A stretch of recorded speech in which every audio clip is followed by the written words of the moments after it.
안녕하세요. 이변에 있다 이동현 변호사입니다. 오늘은 마약 범죄 구속 수사 비중이 높음에도 점차 증가 추세라는 내용으로 제가 이제 인터뷰한 내용에 대해서 좀 설명을 드리고자 합니다.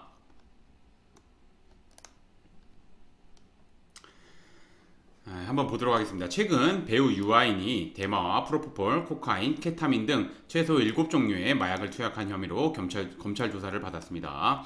지난 5월 경찰 수사 단계에서 구속영장이 신청됐지만 당시 법원은 증거가 상당수 확보됐고 피해자가 사실관계를 상당 부분 인정하고 있다는 취지로 기각했습니다. 영장을. 검찰 조사를 마친 뒤 유아인에 대해 구속영장을 다시 청구하는 방안을 검토하고 있다고 밝혔습니다. 그리고 이제 최근에 다시 그 청구한 거에 대해서 기각이 났죠. 또 기각이 났죠. 그거 알고 있으시면 되고, 마약류 관리에 관한 법률은 마약의 종류 및 행위의 유형에 따라 행위 태양이라고 하죠.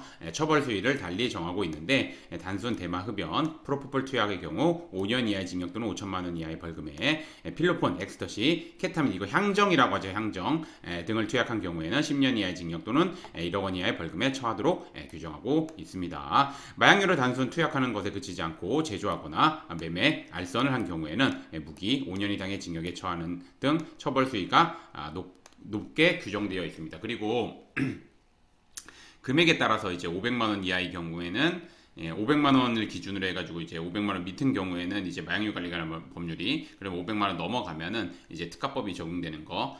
그리고 또 이제 뭐 구체적인 행위 태양에 따라서 조금씩 다르긴 하지만 처벌 수위 굉장히 높게 규정되어 있다는 거 잘 알아두셨으면 좋겠습니다. 그래서 뭐 제가 인터뷰한 내용은 형사소송법상 죄를 범하였다고 의심할 만한 상당한 이유가 있고 일정한 주거가 없는 때, 증거인멸할 염려가 있는 때, 그다음에 도망하거나 도망할 염려가 있는 때에는 구속이 가능합니다. 그리고 마약 사건은 증거인멸 등의 염려가 크고 실형 선고 가능성이 높아 도망할 염려도 큰 만큼 구속 수사 가능성이 굉장히 높고 실제 현재 구속 수사 굉장히 많이 이루어지고 있습니다. 이처럼 마약 사건은 실형을 선고하거나 구속 수사 가능성이 높음에도 불구하고 특유의 중독성 때문에 재범률이 높으며 최근 사회 곳곳에서 마약 사건이 문제되는 등 사회 전체적인 문제로 대두되고 있습니다. 마약 범죄는 엄단을 위해 수사뿐만 아니라 재판에서도 엄격한 처분 내려지는 사례가 점차 증가하고 있으므로 각별히 유의해야 합니다. 진짜 유의해야 합니다. 실제 제가 진행하는 사건들 중에서도 구속돼가지고 진행하는 사건들 굉장히 많습니다.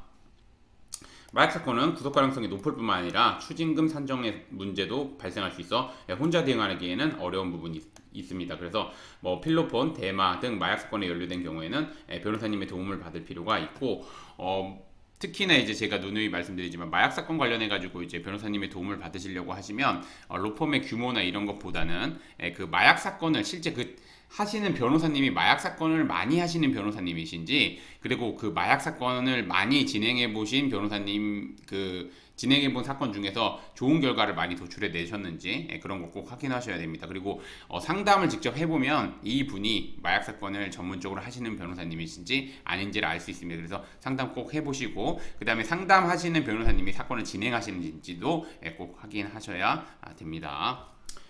오늘의 주제는 여기까지 마치겠고, 저는 이변에 있다의 이동현 변호사였습니다. 감사합니다.